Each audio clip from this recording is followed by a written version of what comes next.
Jadi kalau kita bilang si fulan akhlaknya baik, itu wajahnya atau batinnya? Wajahnya atau batinnya? Batinnya, ya. Tapi kalau kita sebut si fulan cakep, itu apa? Wajahnya. Sepakat, ya?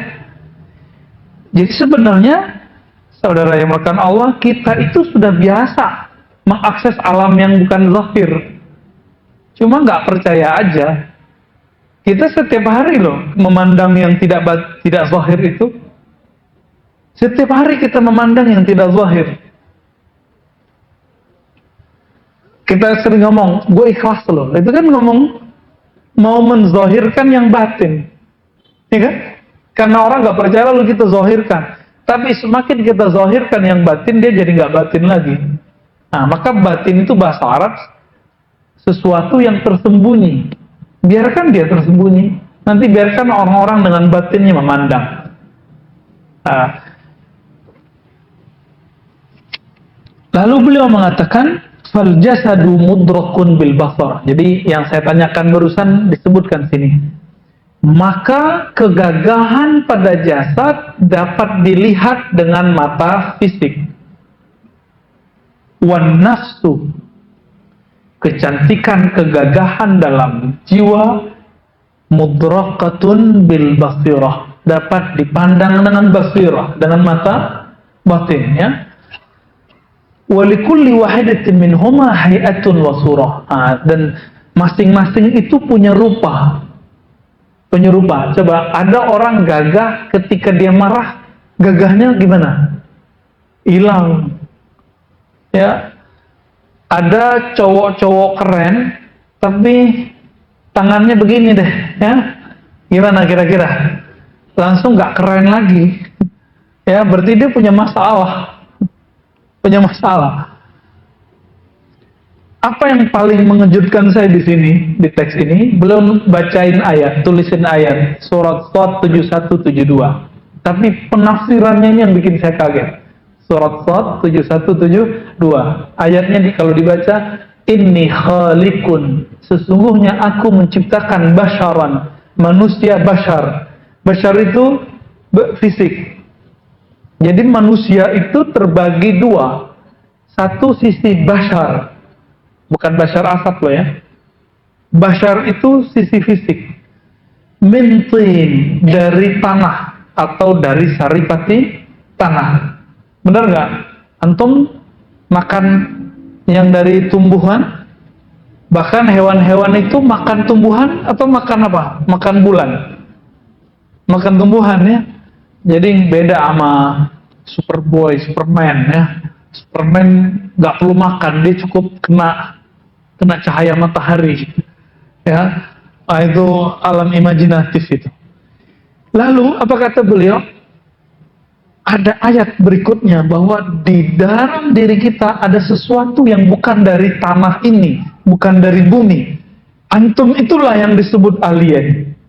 Fa idza sawaituhu, kalau si tanah itu, saripati tanah itu sudah diaduk, diolah sehingga menjadi janin, sawaituhu, aku sempurnakan fisiknya, nafakhtu fihi min ruhi, baru aku install namanya roh, ditiupkan roh di situ. Dan Allah menyebutnya ruhi, roh milikku. Perbedaan agama sebelah mengartikan itu rohku sendiri, kezatku. Sehingga Nabi Isa itu disebut rohnya Tuhan. Padahal maksudnya roh milik Allah. Sama kayak kalimat ardullah, bumi Allah. Maksudnya bumi milik Allah. Bukan berarti bumi ini di dalamnya ada Allah, bukan. Ya. Ini akibat penerjemahan kitab suci yang tidak cocok, ya. Jadi Injil itu dulu mungkin diterjemahkan tapi tidak pas oleh sebagian penerjemahnya. Wallahu a'lam, ya. Lalu apa kata beliau, ini kalimatnya yang bikin saya bergetar ketika awal membaca. Fanabbaha ala annal jasada mansubun ila tin. Allah mengingatkan kamu wahai manusia bahwa tubuh fisikmu ini dia berasal dari tanah. Mansubun, dia dinisbatkan ke tanah. Berarti nanti semua yang berbau tanah itu miliknya, itu tempat pulang kampungnya. Jadi pulang kampung kita emang ke tanah. Antum lahir di mana? Itu kampung KTP, kampung akte lahir. Tapi kampung kita itu bisa di tanah mana aja. Namun ingat, kita punya makhluk alien di dalam, namanya roh. Yang ini kampungnya bukan di Aceh, bukan di Padang, bukan di Jawa, bukan di Sunda, bukan di Kalimantan, bukan. Yang ini bernama roh itu kampungnya di negeri yang lain. Disebutkan di sini, waruhu mansubun ilaihi, dan roh itu berasal dari hadiratnya. Disebut rohku, roh milikku. Jadi sebelum ditiupkan roh itu, roh kita diminta bersaksian, dan dia menatap Allah Ta'ala. Itu yang ayat yang masyhur di surah Al-A'raf, alastu birabbikum, masih ingat? Bukankah aku Rabbmu? Jadi antum sadar atau tidak, kita ini semua pernah bertemu Allah. Kita semua ini. Jadi sebelum kita ketemu di sini, kita udah bareng di sono. Ngapain? Kita udah ketemu Allah. Jadi sekarang walaupun antum nggak tahu nama sampingnya, dulu udah bareng. Dalilnya ini, kemudian hadis Nabi, innal arwah junudun mujannada, hadis Muslim. Roh itu dia berbaris-baris. Kalau dia kenal dia akan akrab, kalau dia nggak kenal dia akan menjauh. Hadis Sahih Muslim. Jadi kita udah ketemu sebelumnya. Cuma sekarang ada yang nggak hafal kan namanya. Tapi roh itu bentuknya lebih bagus dari tubuh fisik ini, lebih ideal. Di saat itu, di alam roh itulah Allah memuliakan, memberi anugerah kepada semua roh, memandang kepada sumber roh. Jadi makna inna lillahi wa inna ilaihi raji'un itu jadi nggak serem sebenarnya. Coba terjemahin. Inna lillahi, coba terjemahin. Sungguh kami milik Allah, ya kan? Maksud lainnya, kami berasal dari hadiratnya, dari alam roh yang kepunyaannya. Lalu kalimat berikutnya, wa inna ilaihi raji'un. Lalu kami nanti akan pulang kampung ke hadiratnya. Pengen nggak pulang kampung? Pengen mati nggak? Nggak mau. Kalau pulang kampung mau. Maksudnya apa? Kalau saya biayain pulang kampung ke kampung fisiknya, pada seneng kali ya, gratis kita bayarin tiketnya pada mau pulang nih kayaknya. Tapi kalau saya biayain pulang kampung ke alam sana, mau nggak? Nggak mau ya? Padahal nggak bayar lah ya. Kok nggak mau? Berarti kita belum kenal alam kampung rohani. Pulang kampung itu menyenangkan nggak? Tunggu dulu. Kalau masih mahasiswa, masih siswa, pulang kampung mah enak. Di kampung udah ada yang nanggung. Tapi kalau sudah bermuka-muka begini nih, pulang kampung nggak punya rumah di kampung, mau tinggal di mana? Pulang kampung nggak pernah bangun kampung, malu. Pulang kampung dulu punya kasus di kampung, malu pulang. Pulang kampung tapi nggak pernah nyapa-nyapa orang di kampung, berani pulang nggak? Nggak berani. Kawan kita ada salah seorang udah 35 tahun nggak pernah pulang kampung. Saya tanya, kok kamu nggak pulang? Dalam hati aja dia jawab ya. Tapi mukanya udah menjawab, saya udah tahu. Malu gitu. Mukanya langsung malu. Gimana mau saya pulang kampung? Saya nggak pernah buat apa-apa di kampung, nggak pernah kirim apa-apa ke kampung, nggak pernah nyapa orang kampung, nggak punya tanah di kampung, nggak punya rumah di kampung. Jadi antum itu sebenarnya kalau mau pulang kampung itu akan senang, pede, kalau pulangnya pakai Fortuner atau Alphard gitu ya. Kalau pesawat yang VIP. Jadi kalau orang tanya, naik apa dek? Nggak naik kapal, apa tuh, kapal yang pakai pisang itu. ya itu nggak pakai kapal getek itu ya. Tapi pakai apa? pakai pesawat Garuda, wih, pesawat batik. Kalau yang nggak bawa dikit kan Lion gitu ya. Udah siap-siap kayak angkot di atas tuh ya, muter-muter dulu baru turun. Kita kemudian bangga dengan kendaraan yang kita naiki, tapi lebih bangga lagi, ini mohon maaf ya, yang paling senang pulang pakai kendaraan itu orang mana? Pakai mobil. Itu orang kampungnya Ustadz Sandy ini ya, baru beli Avanza bawa pulang langsung, beli Karimun ini bawa pulang, apalagi punya Alphard bawa pulang itu ya semua. Kenapa? Pengen nunjukin ke orang kami jadi tren ya. Bapak ibu saya kan bilang, nah pulang tuh jangan pakai pesawat mulu, pulang tuh bawa mobil. Saya mikir capek pakai mobil, tapi itu bagi orang tua membahagiakan. Sampai sekarang belum pernah pulang pakai yang kuda roda 4 ya, kuda Jepang itu ya. Kuda logam mah kuda besi apa sih namanya, belum pernah. Karena bagi saya untuk apa sih, nggak penting amat sih, tapi bagi orang tua itu membanggakan. Maka teman-teman semua, ini mirip mau pulang kampung disambut pede bahagia nggak? Apa kata Nabi? Mau bikin rumah villa di kampung rohani?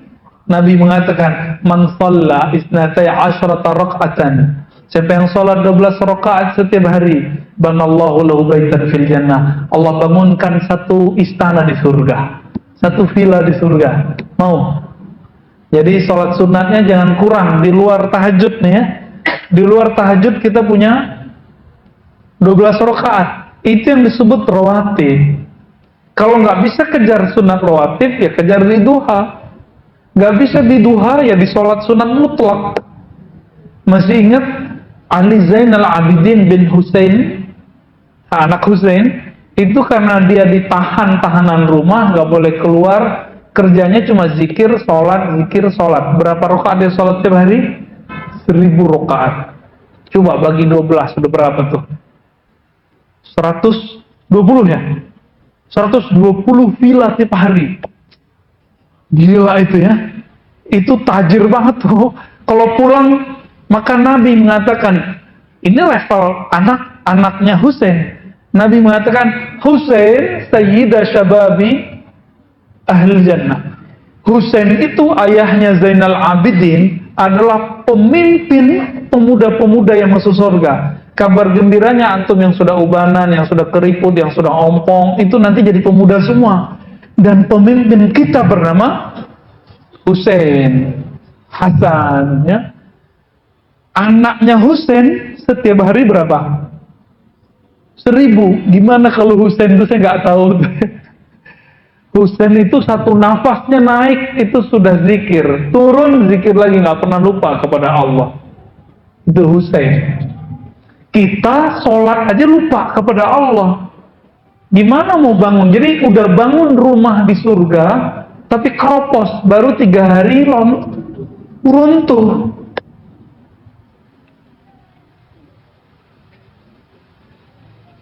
Asrama IIKI takhusus untuk perempuan kan dibangun tuh oleh proyek-proyek, kontraktornya jahat sekali. WC-nya nggak di apa namanya tuh yang dikasih semen apa banyak itu kerikil-kerikil banyak, di bawahnya itu ternyata masih tanah, diinjek langsung gerah. Itu baru belum lama ya. Kebakaran asrama IIKI masih ingat nggak sebelumnya? Penghafal Quran dari kalangan perempuan. Itu asramanya, jadi si pemberi dana oke, kontraktornya kurang ajar. Mungkin kontraktornya bener, tapi tukangnya kurang ajar. Itu. Nah, makanya kita kalau beramal itu betul-betul detail, diliatin, dipelototin pakai kolbu satu-satu. Jangan cuma merhatiin takbir assalamualaikum doang. Ya, apalagi merhatiin kaki kawan. Ya, kita lagi mau maku rumah, tapi yang kita lihat orang maku sampingnya, hancurlah tangannya. Ini ilustrasinya. Orang-orang yang membangun rumahnya di surga, tapi dia tidak memperhatikan bahannya, kualitasnya, baru sehari udah roboh. Inilah nasib orang-orang yang tidak memelihara kolbunya dalam sholat. Bilang ini, capek malam tadi tahajud 11 rakaat, aduh, betisku naik, gitu ya. Malam tadi 1 juz, langsung roboh, ya, roboh langsung. Maka Nabi mengatakan 3 hal yang bisa menghancurkan, salah satunya ujub, merasa dirinya keren gitu, lalu diceritakan ke orang. Maka ingat-ingatlah, mungkin kita sudah banyak bangun, tapi nggak dijaga. Udah bagus, rumahnya udah bagus, tapi nggak dibersihin, gimana? Ya, kotor lagi gitu. Maka teman-teman yang mudahkan Allah, jika ingin pulang kampung indah, maka bangun di sana istana. Siapkan kendaraan yang bagus. Kalau perlu kita punya prestasi, nanti diundang pulangnya. Dapat undangan gratis. Itu yang dibacakan dalam surah Al-Fajr. Ya Tuhan, nafsul mutuna, itu undangan kematian gratis, Pak. Mau nggak diundang? Diundang oleh yang punya langit dan bumi. Maka orang-orang ini kalau diundang, disambut oleh makhluk langit dan ditangisi oleh langit makhluk bumi. Kita ini ketika lahir, orang kita nangis, orang yang nyambut gimana? Ketawa, senyum. Tapi kita nggak tahu ketika kita meninggal nanti orang senyum apa nangis. Kira-kira gimana, Pak? Ibu, Mbak, semua. Kita yang mana nih? Ketika ada salah seorang ustadz meninggal ibunya, itu ramai kan ke sana, saya langsung sedih.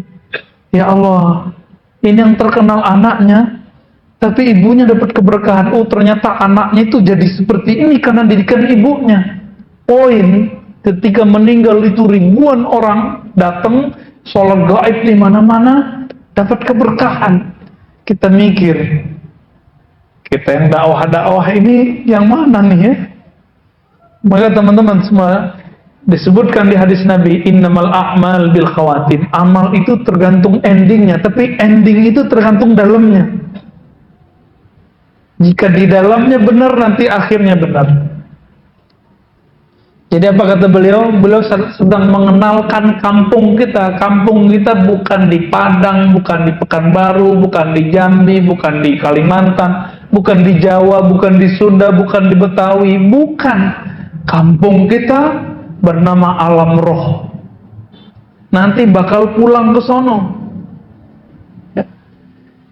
Jadi jangan kemudian terlalu nyaman dengan tubuh ini. Tubuh ini terlalu lemah untuk memikul roh.